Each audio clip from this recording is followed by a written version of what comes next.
Have you ever looked at someone and wondered, how are they always so calm, so at peace, even when life doesn't seem easy? Maybe you've met someone like that. Or maybe, deep down, you wish you could be like that yourself. There's something about getting older that makes you reflect more.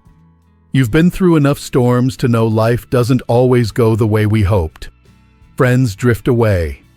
Health changes. Loved ones leave us, sometimes too soon. And yet, some people manage to carry a kind of quiet joy through it all. They don't pretend everything is perfect. They've just learned how to be content, even when it's not. Let me tell you a story about a woman like that.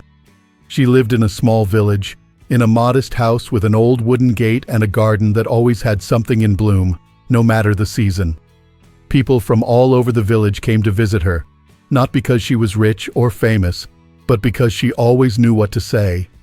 When you sat with her, you felt lighter, like maybe everything was going to be okay. One day, a young man from the village visited her. He looked tired, not from work, but from life. You could see it in his eyes. He was carrying something heavy.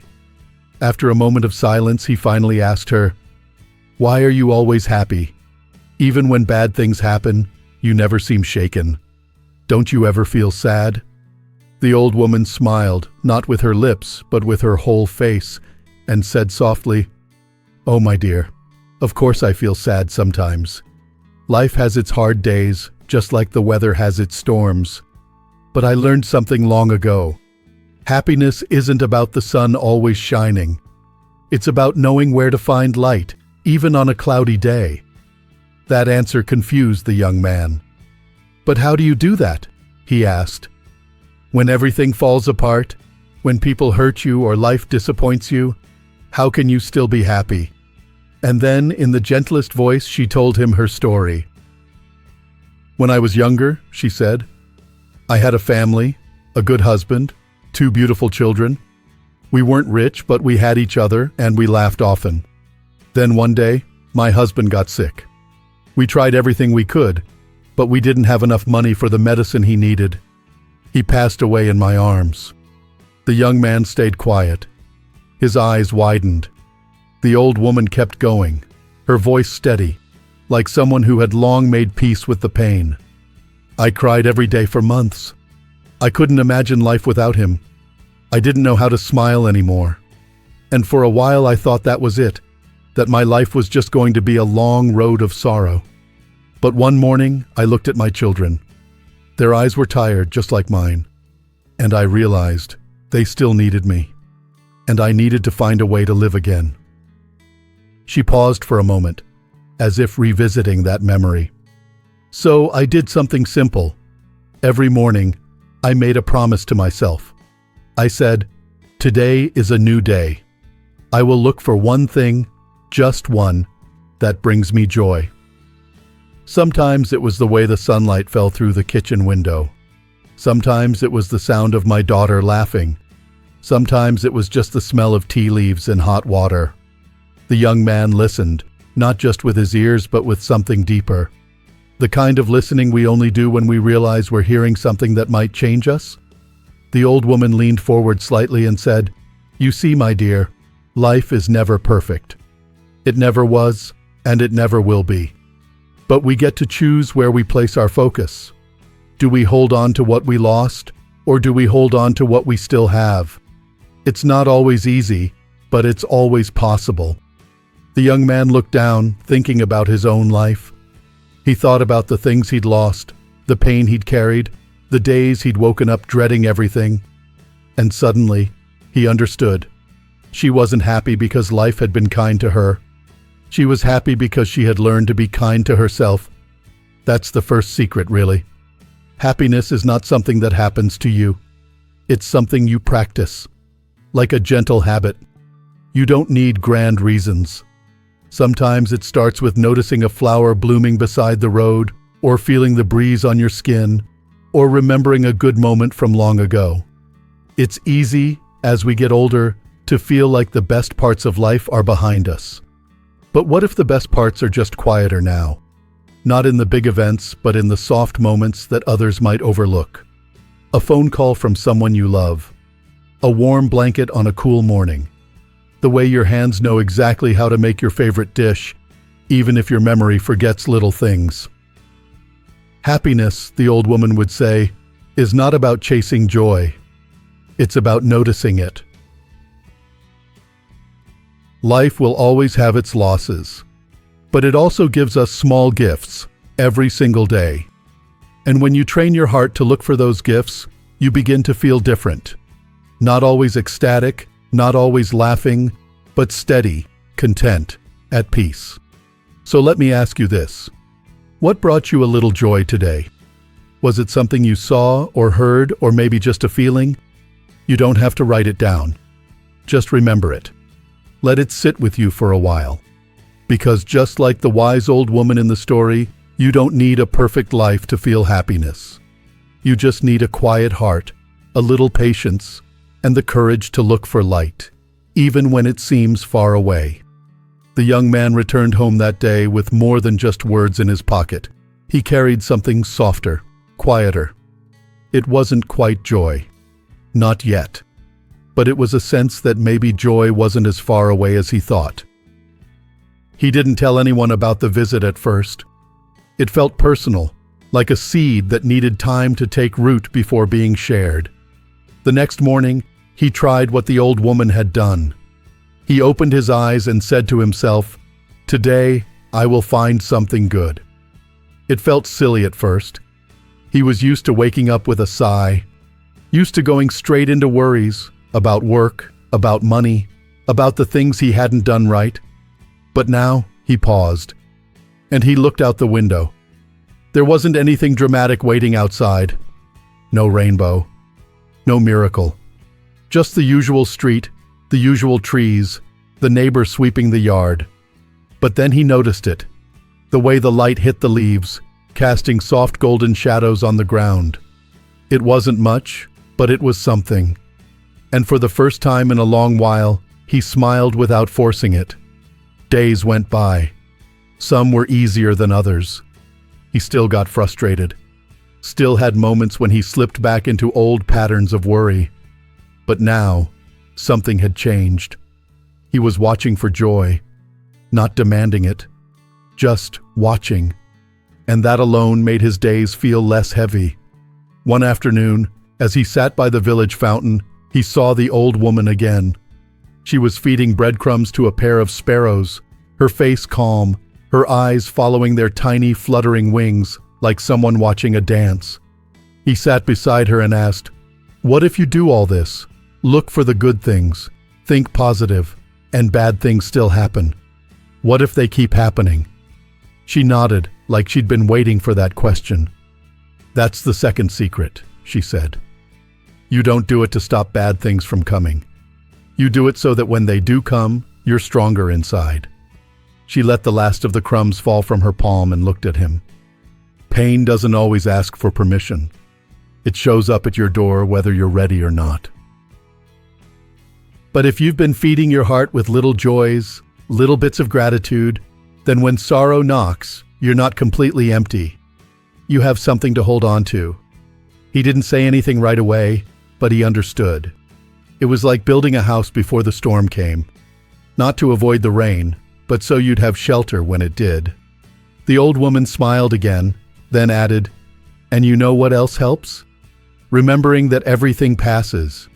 Nothing in this world stays forever, not happiness, but not sorrow either." The young man tilted his head. "But doesn't that make it harder? Knowing good things won't last either?" She laughed softly, the kind of laugh only people with years behind them can give. "Oh no, it makes the good things even more precious. You don't wait for something big to appreciate life. You cherish what's here now because it won't be here tomorrow." The wind stirred around them. The sparrows took flight. And somewhere in the background, the hum of village life continued, simple, steady. The young man took her words to heart. Slowly, he began changing the way he lived. He didn't earn more money. He didn't suddenly fix all his problems. But he started doing small things that made life feel lighter. He began each morning with a few moments of stillness, thinking about what he was thankful for. Sometimes it was the aroma of coffee. Sometimes it was his mother's voice on the phone. Other days it was just the fact that his legs still carried him, his eyes still saw. He started being gentler with himself and with others. He noticed how often he rushed through the day, barely noticing the people around him. So he began taking time to really listen, to smile, to say thank you, not just out of habit, but because he meant it. And here's the thing, people noticed, not because he preached or changed everything overnight, but because he had a different energy now, calmer, warmer. It was the kind of peace that others can feel, even if they don't know where it comes from. The old woman's story started to spread, not because she told it, but because those who met her carried it with them, one person at a time. A neighbor shared it over tea. A granddaughter repeated it to her grandma. A man told it to his friends at the market. And little by little, the whole village changed. People began to ask themselves, not, how can I be happy when things are hard? But, what small thing can I be grateful for today? They didn't stop grieving or struggling. But now, alongside the sadness, there was also room for peace. The old woman kept living just as she always had. She didn't need to be the center of attention. Her joy was quiet, like a lamp in a dark room, steady, not flashy, but deeply comforting. And as she grew older, people would often say she hadn't aged at all. Maybe it was her skin, or her eyes, or the way she moved. But really, it was her spirit. It hadn't grown bitter. It hadn't hardened. It had softened, deepened, grown lighter. If you're listening to this and thinking, that sounds nice, but it's too late for me, let me gently stop you right there. It's not too late. Not at all. You don't need to change your whole life. You don't need to fake being cheerful. You just need to take one small step each day toward noticing the good. Start by saying, today, I will find one thing to be thankful for. That's it. One thing. It might be your morning walk, or the way your cat curls up beside you, or simply the fact that you're still here, still breathing, still open to joy. Because that's the truth the old woman lived by. Happiness is not a destination you reach. It's a way you walk, with soft eyes, with a grateful heart, with the quiet decision to keep choosing light, even when shadows fall. Over time, the young man's life didn't just change, it deepened. He no longer looked for happiness as if it were something he had to chase down and capture. Instead, he treated it like a quiet companion, one that would walk with him if he simply remembered to notice it. Some days were harder than others. Life didn't stop throwing challenges his way. He lost a job once. Another time, someone he loved deeply moved away. There were days when he woke up feeling heavy again. But now, something was different. When sadness came knocking, he no longer opened the door with fear. He welcomed it gently, sat with it, and then remembered what the old woman had taught him. This too will pass. And it always did. One rainy afternoon, he visited her again. She was sitting in her garden, under a small covered porch, watching the raindrops roll off the leaves. He brought her a warm pastry from the market, and they shared it, piece by piece, in comfortable silence. After a while, he asked her, "Is there ever a moment when you feel truly alone? Even with all your peace, doesn't it still hurt sometimes? Being by yourself, missing the people you've lost?" She didn't answer right away. Instead, she reached out and caught a raindrop in the palm of her hand, then watched it slip away. "Yes," she said finally. "Of course it hurts.